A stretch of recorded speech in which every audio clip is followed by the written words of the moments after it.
All right, so we've got a useful information session, as mentioned. I'll introduce the relevant individuals here and get right to it. So we have Sarah Cormier, who is our academic advisor, one of our academic advisors. She'll be overviewing that process for everyone, so you have a sense about course selection, registration, maybe some advice and the different tools and resources available to you as you undergo that process. We also have Donna Hurley here, representing housing residents, dining, um, all the good things with eating and living and feeling comfortable. Donna will be able to address any of those questions. Kutayal Kaur is here, our Director of Recruitment and Mission Awards. That'll be discussing financial aid. I'm here, Curtis Michaelis. Maybe you've received some emails from me at a point in time in the admissions process. So I'm kind of the old hat on the recruitment team, and we'll be here to chime in if there's anything I think I can add of value. So with that, I will pass it over for our first presenter will be Kutai on financial aid. Water for the presenters. There we go. Thank you, Curtis. I'm just going to take this off while I talk. All right. Good morning again. I'm very happy to talk to you all today about many different financial aid options that Mount Allison offers to our incoming students, and some of these financial aid options will continue to stay with you throughout your academic career with us. And I know that there's a lot of questions around that, so if you have any questions, feel free to write them down or whatever. I'll be more than happy to come answer them in person, or at the end of the presentation, I think there's going to be a Q&A session where you'll be able to walk up to the microphones and ask the questions, because maybe the answer may interest everybody. All right, so Mount Allison University, we are very actually lucky that we have a really strong donor base. We are very fortunate that our graduates give freely to the university. So we have a large endowment base that we drove scholarships from. Every year we give around $5.5 million in scholarships, both to incoming students and our current students. Just to put it in perspective, for example, larger universities that are 4 or 5 times of our size will only have twice as much scholarships given out every year. So that means that there's a lot to go around to everybody. Just I know that I have the parents here. We have an admission process where when the students apply, initially we take a look at their application and their transcripts and give them an admission award. And that award is on the admission letter. And that's an initial assessment of the transcript to see what the academic merit level of the student is like. Therefore, some of you might have received scholarships already. Right now, we're also reviewing all the applications with updated grades from grade 12 midterms, as well as looking at the extracurriculars that the students have been doing over their high school career. And we will send out the final financial aid package to all of our admitted students early April. That will give you all the information about admission awards that you will receive if you were qualified for any major scholarships, which we'll talk about in a second, you received, and any bursaries that you may have received.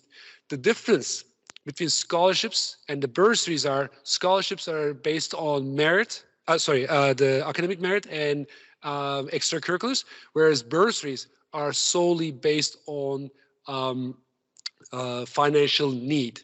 And depending on the scholarship you receive, you may be able to stack up some of these awards to get a complete financial aid package. But again, as I said earlier, you will receive a final financial aid package early April before our May 1st confirmation deadline, so that you'll be able to sit down as a family and go over the finances and see if this is what makes sense to you. I know that financial matters are very important when it comes to making a decision of where you want to attend. We are there to help you. If you have any questions about your scholarships, please feel free to email our office at admissions@mta.ca or directly at financialaid@mta.ca. We'll be more than happy to help you with that.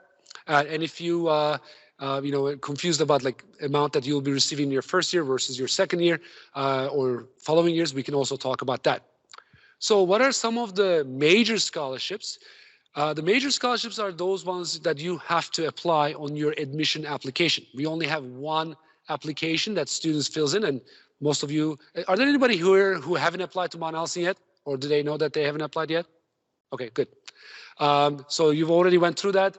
And in that application, you've mentioned that you're interested in certain major awards. These are awards that are $5,000 per year and above, such as the Bell Scholarships, Letta Hill Scholarships, McKay Scholarships, and many more. These scholarships may require you to have additional documentation submitted, like essays or references. If you haven't already done so, you have till Monday to finish that. So we've extended the deadline for some of these major scholarships, so please make sure that you submit those essays as soon as possible. Entrance scholarships, as I mentioned, they range from $4,000 to $20,000, $1,000 per year to say $5,000 per year. Those are automatically given to you at the time of your offer. And again, some of students, when they first apply to university, their admission average could be at a certain level where they may receive just like $1,000 of admission award, but they really pick up the pace in grade 12 and they really bring up their GPA. And we recognize that, and we will increase the amount that you will receive at the end. So you'll see a nice surprise in your April final financial aid package. Also, there have been times, very few times, where students, very high achieving students, went from 96s, 97% averages to lower levels. In that case, we don't automatically take out the scholarships. If there's a big discrepancy, what we see in their grade 11 marks and their grade 12 marks, we'll reach out to the student and say, hey, is everything okay? What happened? How can we help you? So we're always there to help you to make sure that you get the strongest, best package possible. In order to maintain your admission awards, you have to maintain a 3.7 GPA, grade point average that is, over a full course load. So you have to take 5 courses per semester and have a full course load and maintain a 3.7 GPA. And major scholarships, depending on which ones, will range from 3.5 to 3.7 GPA again. And if you're wondering what is that, that's about a B plus average in your studies. And if you're getting these kind of scholarships, it should be a walk in the park for you.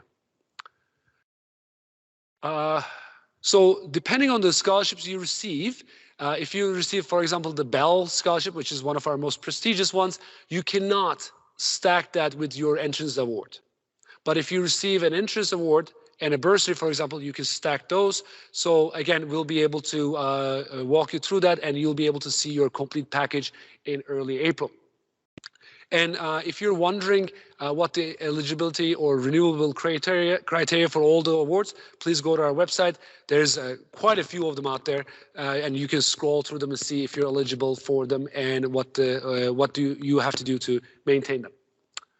Now, bursaries, as I said, are given on financial need basis. There is an additional application you need to fill in within our Connect system.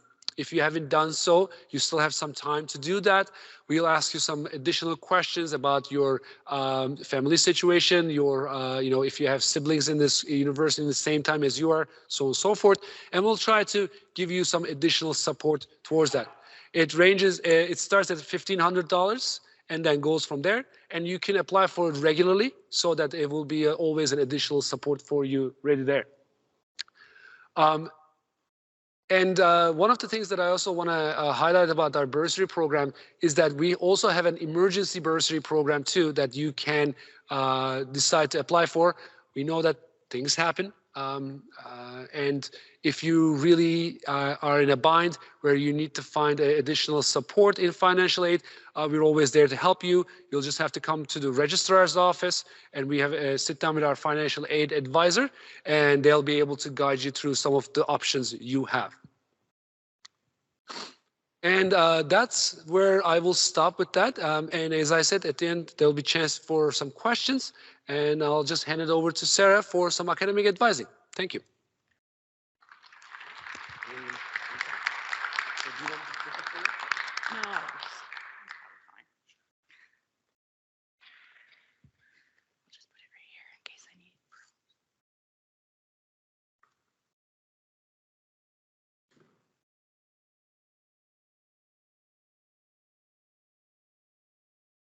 Good morning, everybody. My name is Sarah Cormier, and I'm one of the academic advisors here at Mount Allison. We have 2 academic advisors, and so my colleague Stephanie will actually be at the Life at Mount A Fair later on to take any questions that you might have about academic advising. So academic advising is a service that we offer to students to aid in academic decision making. So as first year students, what this is going to mean mostly for you is helping you pick your courses for first year. So that's a lot of what we'll do starting in June when registration opens up, is just making sure that you're picking the right courses, or if you have questions about, what a biochem student should be taking or what an English student should be taking, we can help you with that, make sure you're on the right track. But we're also here and we work with students all the way from first year through to graduation.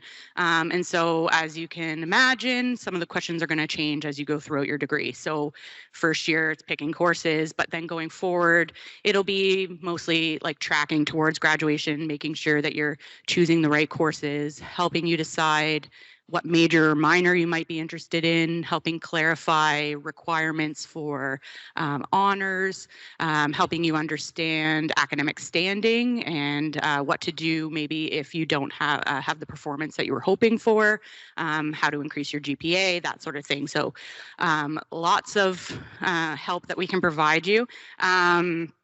We're also here year round, so we do not close in the summer. So when you are choosing your courses in June, we'll be here for you. So you don't have to be local to have an academic advising appointment. We do offer online appointments, and they can be booked through our website. So it's mta.ca/advising, and you can book. You can come in person if you want. That's always nice through the summer to see a face, because sometimes it can be a little lonely, but you can do online as well. You can send emails to us, to advisor@mta.ca.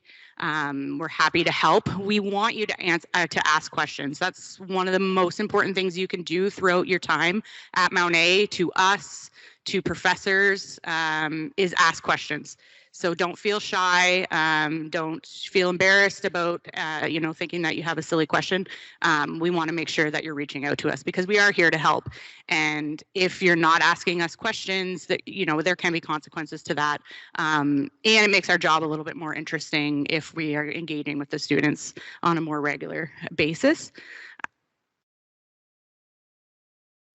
So as I mentioned, registration is going to open in June for all new students, and you will receive an email to your Mount Allison email to let you know when it's going to open for you.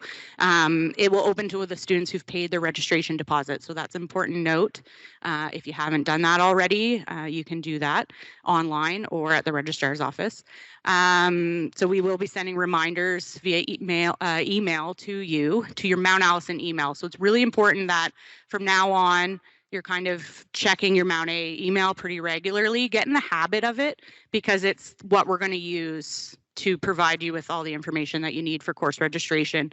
So the academic advisors actually send out a email probably in May that'll give you more information, more links to find course registration info. So make sure that you're checking that email. And we do have an advising website as well. So it's mta.ca/reghelp, and it will, you can click on some links to go to the new student website. On there, you'll find videos about how to use the registration tools, that like how you actually register for courses. So you'll be able to follow some videos for that, because it can be kind of confusing. We also have a Reg Help team that is run by students that can help you with the technical aspects of registration. But on the website, it also will say we have portions for Bachelor of Arts students. If your major is English, what we would suggest that you take. If you're a science student, your major's bio, what we would suggest for you to take. Commerce students, fine arts, etc. So we do list that on our website, so you can go in there and get an idea of what you should be doing. We do suggest that you register by mid-June to make sure that you get the spots that you would like to have. So not all courses are going to fill up right away, but the preferred sections of those courses might. So if you want to make sure that you get the time of day that you want to go to class and you get the lab section that you want, we do suggest having your schedule completed for both fall and winter terms as soon as possible, but preferably by mid-June. So first year is supposed to be exciting, and it is supposed to be a time that you can explore. Dr. Hennessy mentioned that you don't necessarily need to know what you want to do or what major you want, and you might change it, and that is all very true. And so we do want you to kind of try out some courses that just sound interesting, maybe something you haven't taken before, that you read the description and you're like, wow, that sounds like a really cool course. I'd love to try that out. We want you to do that. How much you can do that will depend on what degree program that you're in. So if you're in the Bachelor of Arts, you have quite a bit of flexibility. So you're going to be getting a lot of courses that you're just trying to try out in your first year. You might have a very large mix of different subjects. In the Bachelor of Science program, you will have some courses that you have to take, some courses that are prescribed to your program that you really need to get done in first year, like calculus. If you're in commerce, you're going to have a bit of a mix. So you'll have a couple courses that you definitely should take, a couple courses that can be of interest. Fine arts and music students, very prescribed. So you're not going to have a lot of room for electives in that program. And then in the Bachelor of Arts and Science program, our major in health studies, there is, again, a bit of flexibility, but not a whole lot. So it does vary how much flexibility you have. And if you're not sure, that's when you should be reaching out to us. So when you're picking your courses, if you want to see how much room you're going to have for electives, please reach out to advising, because we can definitely help you with that.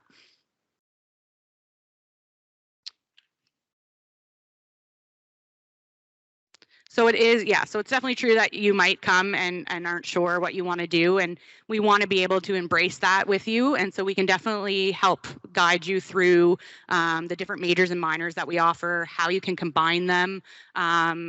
It is okay, again, if you're not sure what you want to do, if you haven't decided on a major, we can help you figure that out, even if you're in the science program. So I did say, you know, depending on what major you're in, there are specific courses you should be taking, but that's not to mean that you have to definitely know which major in science you want right now. There's quite a bit of overlap between the sciences, same with the commerce and arts. So please just reach out and we can help you find a way to take the courses that you need to keep options open, but also have some flexibility to take some classes that you might just think are interesting. I have had students come to Mount Allison thinking that they're going to do a specific major, and one student the other day came to me and said, wow, I didn't know what sociology was. That course sounds really exciting. And now they're thinking about changing to a sociology major. So it is very true that you might just find something while you're here. You don't have to declare your major until the end of your second year if you're in the arts, Bachelor of Arts or the Bachelor of Science program. So you do have some time to make changes, and we are here to help you do that. So anytime you have a question, please reach out to me or my colleague Stephanie. That's what we're here for. So that's it for me. But if you have any questions, specific questions that you wanted to chat with one-on-one, Stephanie will be at the Life at Mount A Fair, so she'll be happy to help you with that.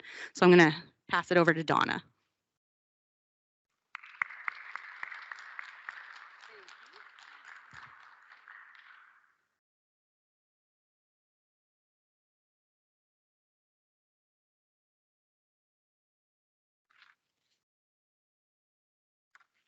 Okay, good morning, everyone. Really nice to see you here this morning. I hope the drive wasn't too bad. One thing we know for sure is that the drive home should be much better. And for anyone online who wasn't here to make it today, we sure wish you were here, but we do hope to see you soon. My name is Donna Hurley, and I'm the Director of Administrative Services. And today I'd like to give you a little bit more information on living in residence and dining. So our residence community, you'll hear us use some terminology on campus, and so I thought it'd be a good time to kind of bring you into the fold now. So the way that we talk about campus is generally we have the north side of campus, the south side of campus, and we also have our small residence community. So we have a total of 12 buildings, and the north side buildings are over by the Jennings Dining Hall, so on the other side of Main Street by the big tall stack by Facilities Management. The south side is just across York Street on the McCain Student Center side, and then the small residence community is just up off York Street. And those buildings range in size from large to small. And as far as the number of residents in the building, they range from anywhere from 11 to 240 students in a building. The room types are singles, doubles, or triples. And we do have rooms with en suites or attached washrooms. Those can be either private or shared with another resident, for example. Or we do have some residences still with a community type bathroom. And so we have that variety for everyone with whatever it is that you're looking for. 85% of our first year students live on campus. And there is a very good reason for that. Certainly convenience is one. And just this morning I was thinking that, you know, it's living on campus is kind of like after a snowstorm and the plows have been out and the salt and the brine has been put down and the sun has come out and everything is cleared away.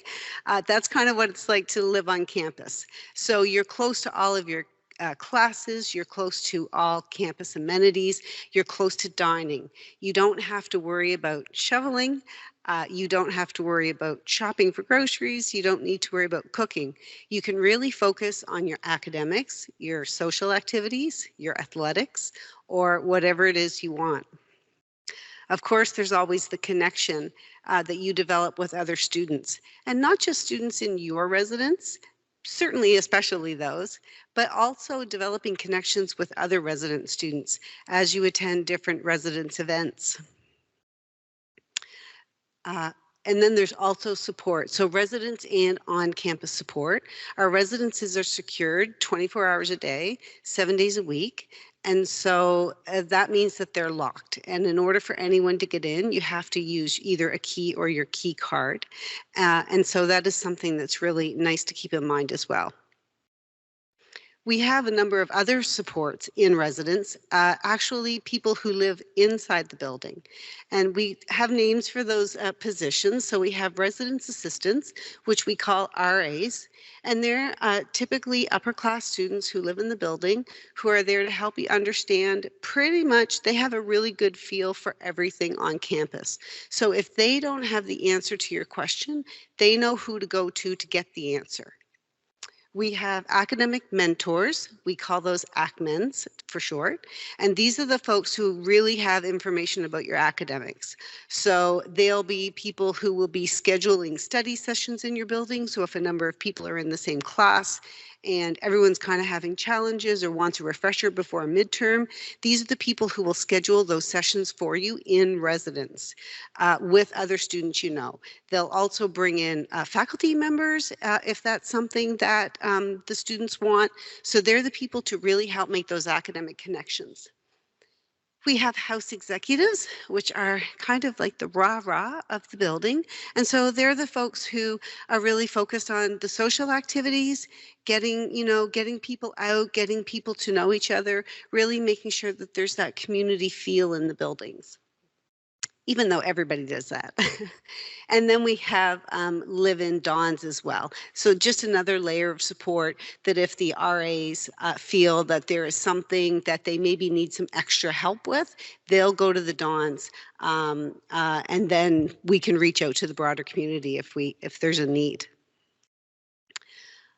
So some of the real benefits of being on campus is there are laundry facilities in every building.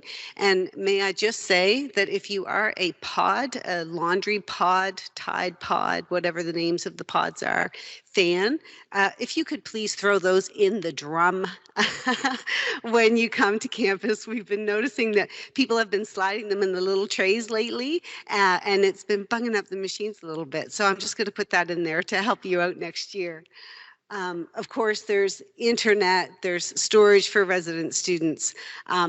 Another really important thing is that in the event of a power outage, which unfortunately we're seeing more and more, our residence buildings always have heat. They're fed from the main physical plant on campus, and there is emergency lighting. As well, the dining hall is on emergency power, and so you will be warm and well fed in the event that there is anything that happens with respect to power outage.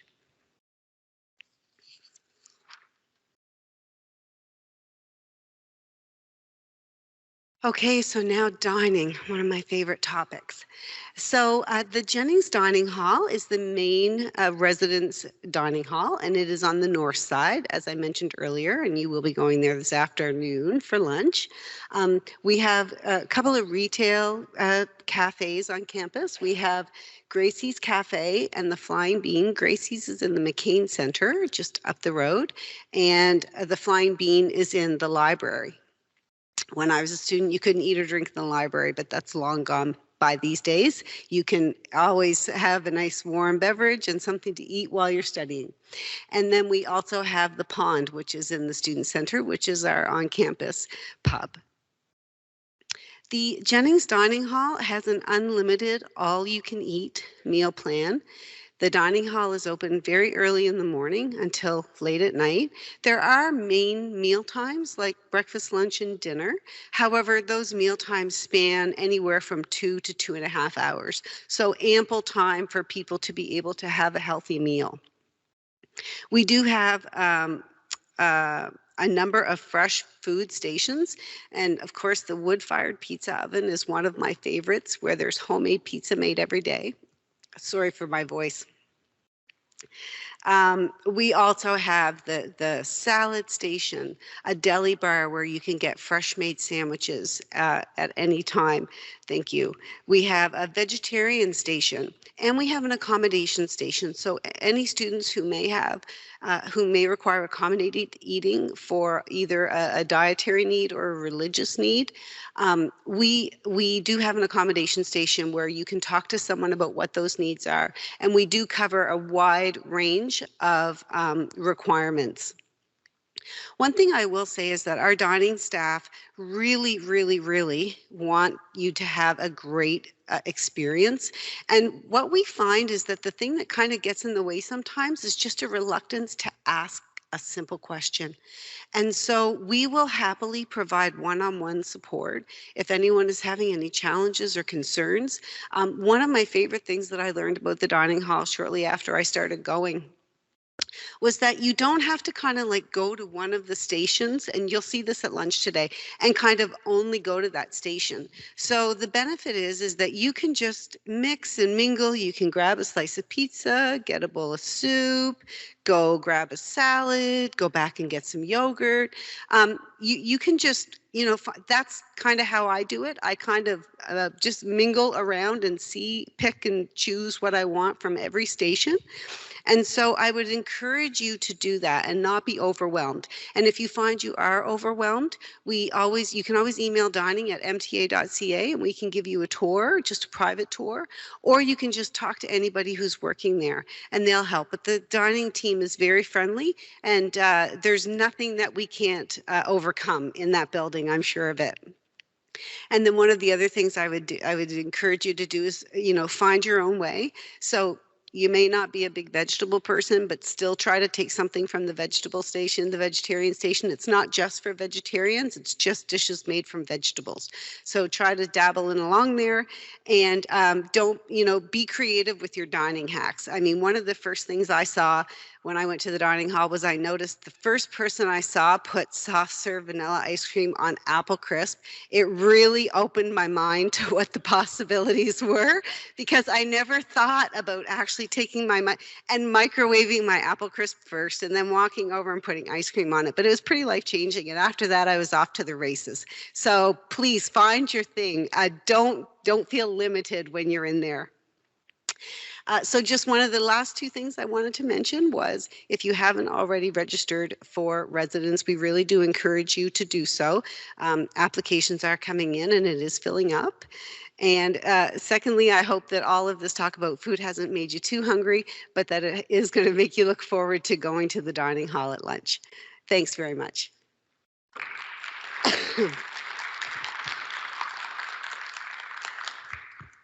Thank you, Donna. Well, folks, that's basically some of the very key information that we've had for you this morning. Now, I know that that you might have some questions. Please feel free to come up to the front at these two microphones and ask them to myself or my colleagues, and we'll try our best to answer. There will be a lot of information today, so we understand that you may not be able to retain all of that.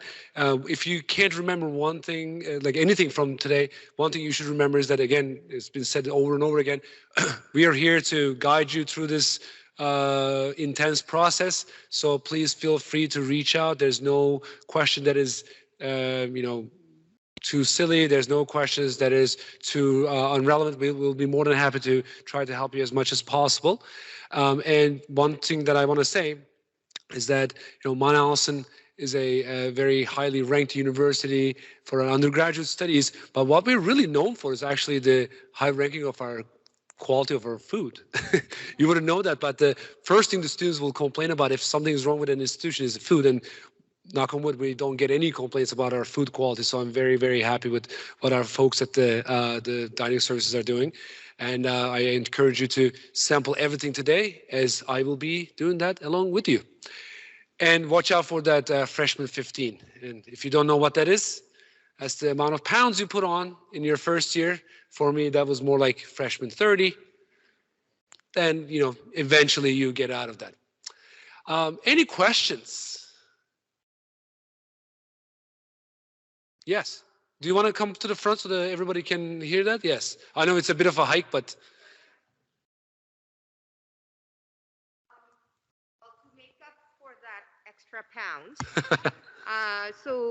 facilities available to stay fit around here, and also any rec leagues that the student might want to join. For my daughter's a basketball player, so I would like to know more about that. Mm-hmm. And part-time jobs on the campus for any students that are interested, and how one might go about that. Yeah. Sure. Just to repeat the question, to make up for that freshman 15, what are some of the facilities we have on campus, as well as some of the rec leagues for athletics? And then the second part was sorry, what was the second question? Oh, part-time jobs, yes. Yes, I can answer all those for you. So absolutely, we have fantastic athletic facilities on campus.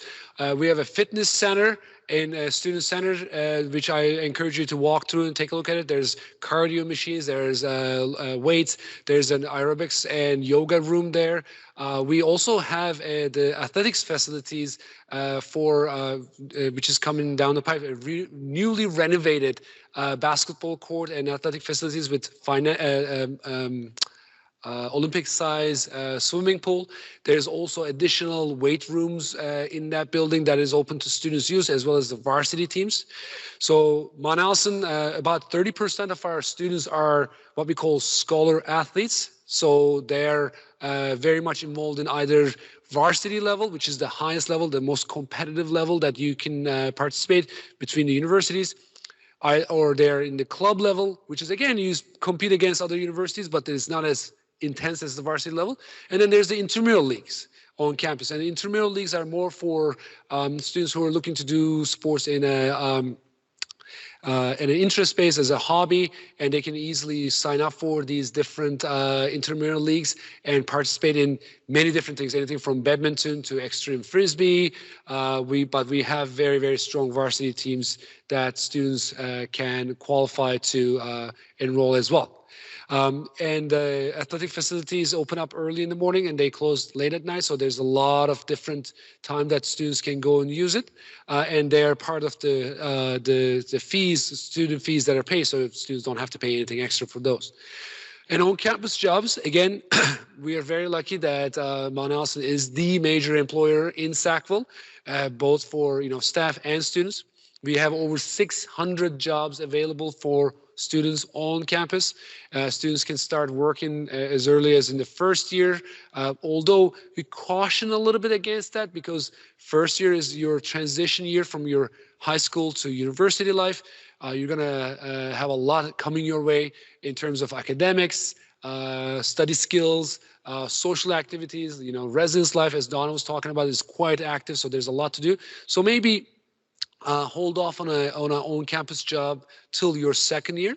But we have jobs for anything from working in the library to food services. You can work in the residences. You can work in our office as a student ambassador, representing university and giving campus tours. You can work in the athletic facilities. So there's a whole slew of jobs available. And the best thing about on-campus jobs versus off-campus jobs also available in Sackville is that on-campus jobs are always scheduled around your academic schedule. So you never lose any class time or lab time.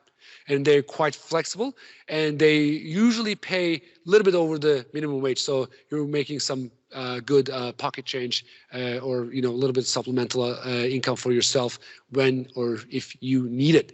And they're open for both domestic and international students. Thank you for that question. Wonderful question. Any other questions? Yes. Sure. And this is part of our athletics program. It's an involuntary athletics program where you have to walk around. Yeah. Oh, we all need it. More of an Indigenous support question. So I know there's an Indigenous support program on campus. I don't know what the Indigenous population, in terms of the percentage of Indigenous students are, but can I get a little bit of information about what supports Dawson would have as an Indigenous student and what those supports that the program offers? Yeah, so thank you for that. We don't, in the application process, we don't require students to disclose their information about that kind of background. However, there's volunteer ways to do that. We do have an Indigenous Affairs coordinator on campus. Unfortunately, she's not feeling so well today, so she was not able to participate. Otherwise, she'll be sitting up here with us on the stage. And she holds many different programs, classes, trips throughout the year. There will be at 11:30 to 1:30 today at the Purdy Crawford Center for Arts. We will have a Life at Mount Allison fair, and there's a dedicated table there for Indigenous students supports program. So I encourage you to go and chat with the folks there. And we do have an elder on campus that regularly visits our students. We do have I believe, a sweat lodge here as well. So there are wonderful activities that are happening throughout the year. And I, again, encourage you to connect with the folks at the fair today to get some more detail about what those are and how to go about signing up for those. Hope that answered your question on that. Any other questions? Yes, we have one there, maybe one there. So, yeah, just come on down and we'll take some turns asking questions. Question about any meal plan options for off-campus students. Can you buy a dozen meals for your child or something like that? Thank you. Great question. Yeah, so we do. So off-campus students can have the All You Care to Eat plan as well. We also have a 10 meals a week and a 100 block plan. So the 10 meals a week is for the entire year, and the 100 block is for whenever you want them. So if you eat them all in one term, fine. If you use them over the 2 terms, that's fine too. And of course, anyone can go into dining hall for any meal and buy a meal. Thank you, Donna. Sir? Just a confirmation, somebody going to be a resident, that the meals are included? So yes, when you sign up for residence, you're also signing up for the meal plan. Okay, and the other question is, my daughter's French. That could become a little bit of an issue. Is there any linguistic people that can help around? I know we're in New Brunswick, so we should have both of them, but I mean, we have quite a few students with French background, both from New Brunswick and rest of Canada and the world. So we've never had any issues in terms of, are you referring to, language issues or? she's always been through school in French, so that could become an issue. I don't know. No, So she's good in English, speaking and everything else, but doing like math, science, and stuff like that, that's something she's learned in English. Yes, we do have an academic support department on campus. So they help students with anything from, especially in their first year, from, how to use the library, writing center. We have a peer tutoring center as well, where the students will be able to seek for additional tutoring if they need in any subject. So we'll be more than happy to put your daughter in contact with them or show where they are. So if she feels like she needs the help, then she'll be able to seek it for herself. Yeah, she may not. She's a pretty smart cookie, so I don't know. I'm sure she'll be fine. Okay, thank you. Yeah, no worries. Sure. And just where she is going to be living in residence, I would be shocked if there weren't a number of other students in residence who are fluently bilingual. And so, just ask along in your residence, and I'm sure you'll find other people. Create a study group. Any challenges they have, they can work through together. I'm not sure who was first, but please go ahead. Thank you. I'm just wondering if you've applied for residence already. When do we expect to hear if they have a place or where they'll be? So Joyce is our wonderful person over in housing who will be sending out the letters, and she will be sending those out in the second week of April. So you should be hearing really soon. Thank you. Go ahead. Do students need a vehicle to be a student here? And if they do, is parking provided? And if they don't, and they're in a province and they have to fly in and out, what kind of transportation? Is there any provided, or are they on their own to get to airports and such? Good question. So the question was like, does the students need to have a vehicle on campus?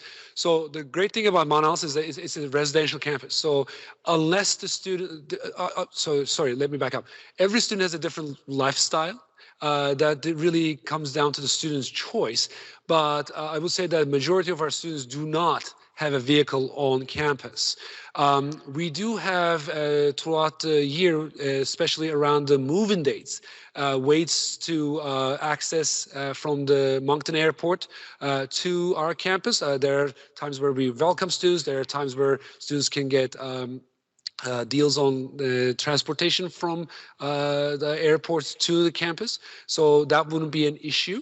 As I said, many students don't have their vehicles. The parking on campus is free. And that's actually one of the, I think we're one of the very few universities who have free parking. I was talking about that with the provost this morning. But again, we encourage students to, be environmentally conscious. If they don't need to bring a vehicle, they shouldn't. But what happens is that many students, after their first or second year, they do move off campus.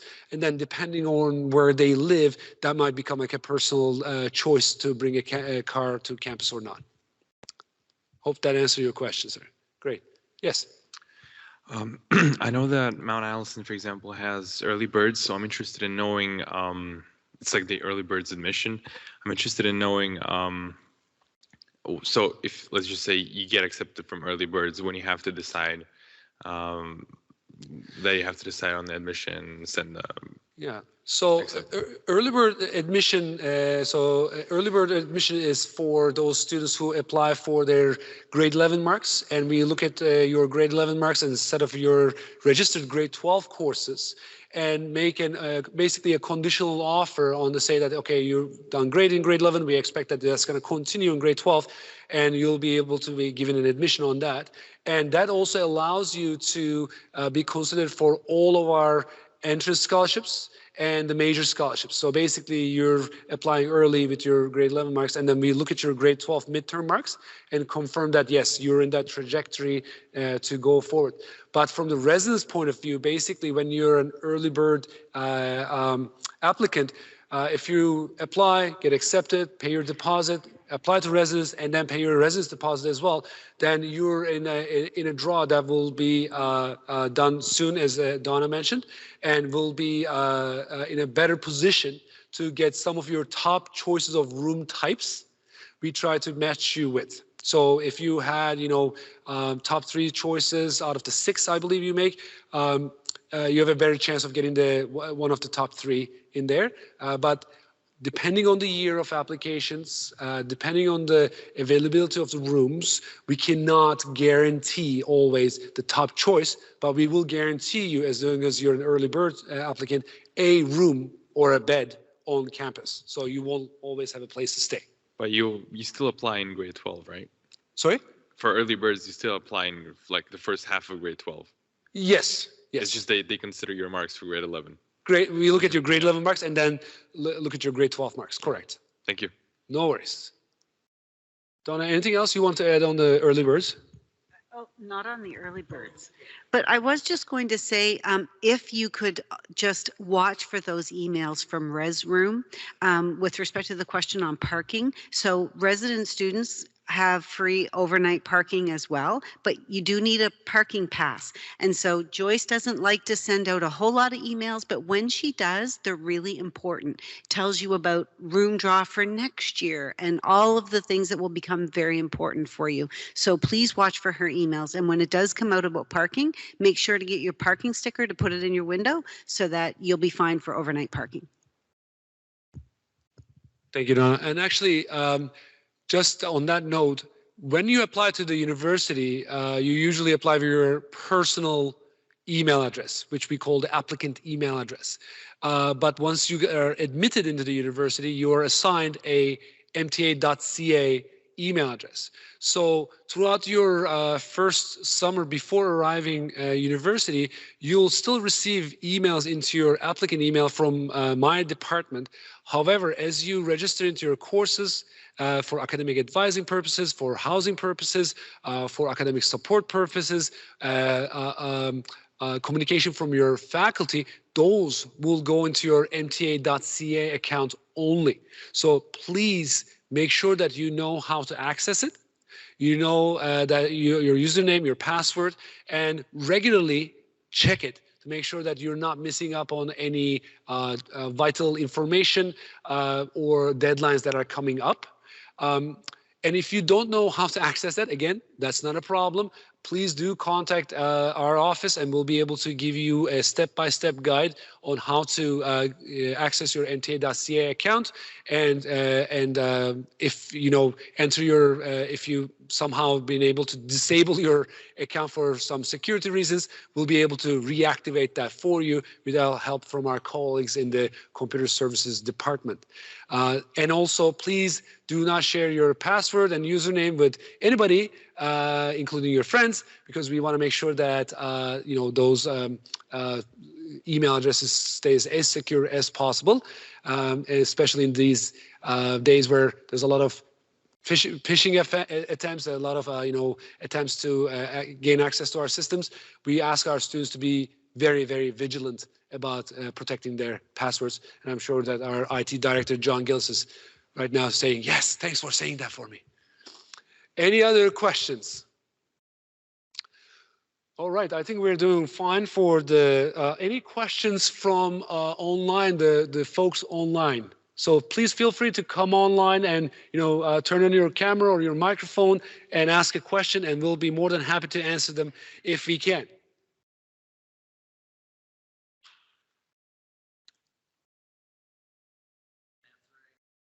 Oh, sorry. Okay.